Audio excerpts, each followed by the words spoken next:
Welcome back. As I said, for the balance of the show, we're going to be skipping politics for the night and focus on those 72 hours of hate that this country has been going through and the tough questions it is certainly demanding. Now, we take a look at the alarming rise in anti-Semitism, and we're going to be speaking with a rabbi about how this is impacting people in his community as an example. Then we will talk about the president and his response to all of this. We'll compare both his behavior and past presidents who have acted, well, frankly, very differently. We'll also take a look at what the term that we're hearing quite a bit, nationalism, means to different people, and why Trump proudly proclaims he is, in fact, a nationalist, and why that concerns many about the message it sends. Now, here's what President Trump had to say soon after the mass shooting in the synagogue in Pittsburgh. What happened today is a horrible, horrible thing. We're learning a lot about it. It looks definitely like it's an anti-Semitic crime, and that is something you wouldn't believe could still be going on. Plus, the Times reporting that it took prompting from both Jared and Ivanka to get the president to denounce anti-Semitism by name when he was talking about the murders. Son-in-law Jared Kushner is Orthodox, and Ivanka has converted when she married him. Not only is anti-Semitism obviously still a very big problem, but in fact it is getting worse, much worse in the last few years. I want you to look at this chart. This is from the Anti-Defamation League, and it tells the story in very clear numbers here. Anti-Semitic incidents have soared 57% in the year 2017, and they reached the highest number since the ADL started tracking this. That started back in 1979. Look at this heat map. It also is from the Anti-Defamation League. It shows where the most incidents have occurred. As you can see, the Northeast has the most victims. Florida, California, urban areas like Chicago also seeing an intense amount of activity. Well, joining us now is Rabbi Howard Goldsmith of Congregation Emmanuel of Westchester, as well as our senior correspondent, Andrew Whitman. Well,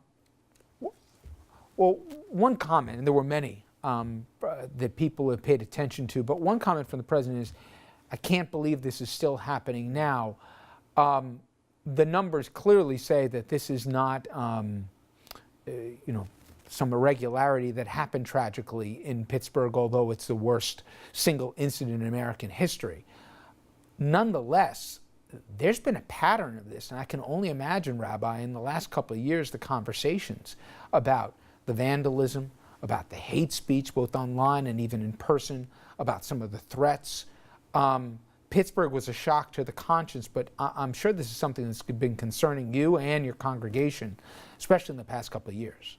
That's exactly right, Richard. And unfortunately, for those of us in the Jewish community, the magnitude of what happened in Pittsburgh is certainly shocking, but the fact of anti-Semitism is something that we've been living with and seeing more and more of.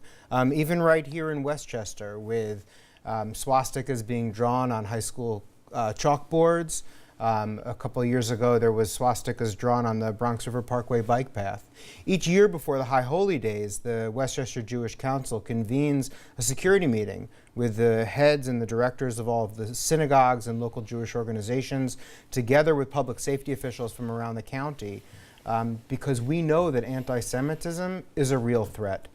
Again, the magnitude of what happened in Pittsburgh defies the imagination, and is nothing that anyone could have anticipated coming. It is as horrible as it gets. But the fact of anti-Semitism, that we know all too well. And that's where I wanted to pick up, Andrew, with, of course, no one could have imagined what would happen, at Shabbat for these poor folks at Squirrel Hill in Pittsburgh.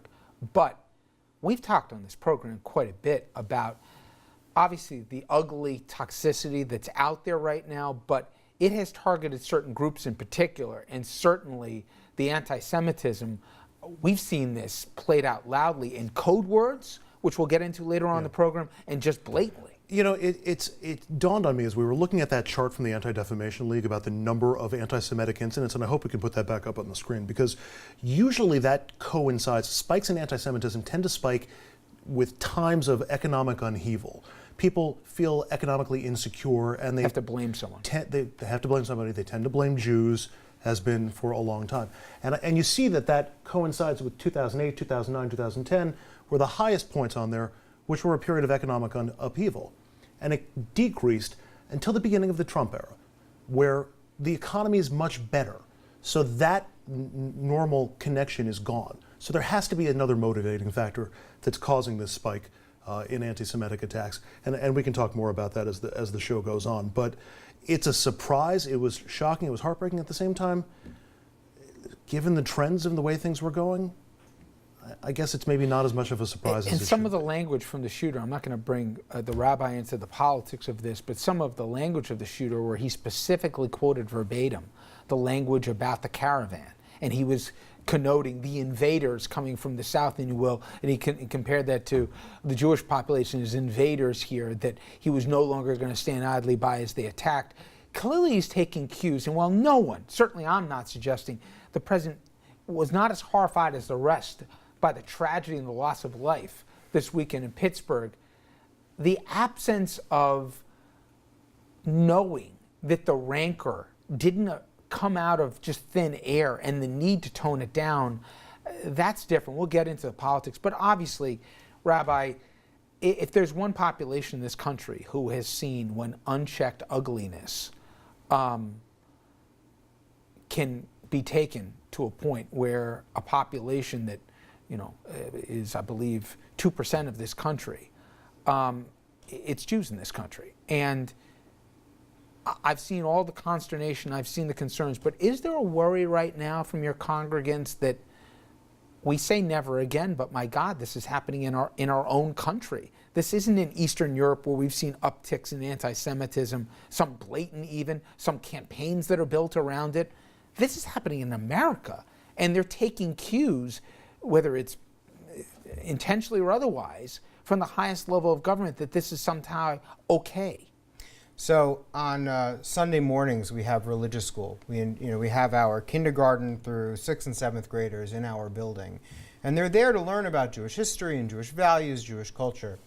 So on Saturday, after this horrendous event, we recognized that we needed to communicate clearly with our congregants about what was going on.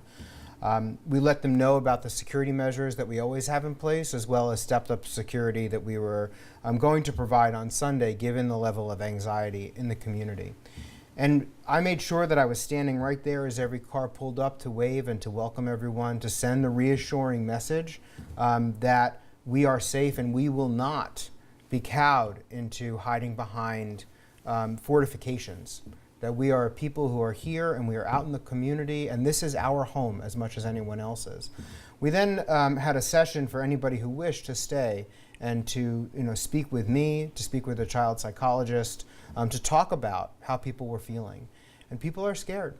When they heard about what happened in Pittsburgh, one woman in particular said she had dropped her son off at a bar mitzvah service and she was ready to turn around and go pick him up again. She even said she would consider going and sitting in the parking lot. Not that she knew what she would do, but she just wanted to be close. The perverseness of this. Talk about what the service is. The talk is about peace. And you had people who lost loved ones in the Holocaust that were killed in Pittsburgh that day. I mean, the worst of humanity, they came here, they built lives. They were spending Saturday talking about peace and coming together. Mm-hmm. And then you see on American soil something like this happening. Mm-hmm. There's no rationale for any of this. But yet, as you said, for anyone to think this came out of nowhere is kidding themselves. Look, to say if you think it came out of nowhere, then you're certainly kidding yourself. But I think it's also very important to stress that incidents such as this are extremely rare. Yep. There are many more dangerous things in our society. I take some comfort, frankly, in addition to my faith in God, I take a lot of comfort from the actuarial tables. That it is much more dangerous to drive to the synagogue on the hutch. You're much more likely to lose life and limb on the hutch driving than you are at some sort of a terrorist incident at our congregation.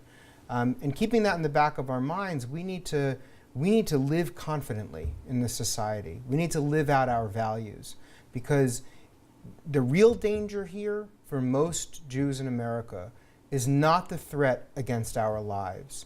The real threat is against our values. The real threat is against all of those things that we hold most closely and most dearly.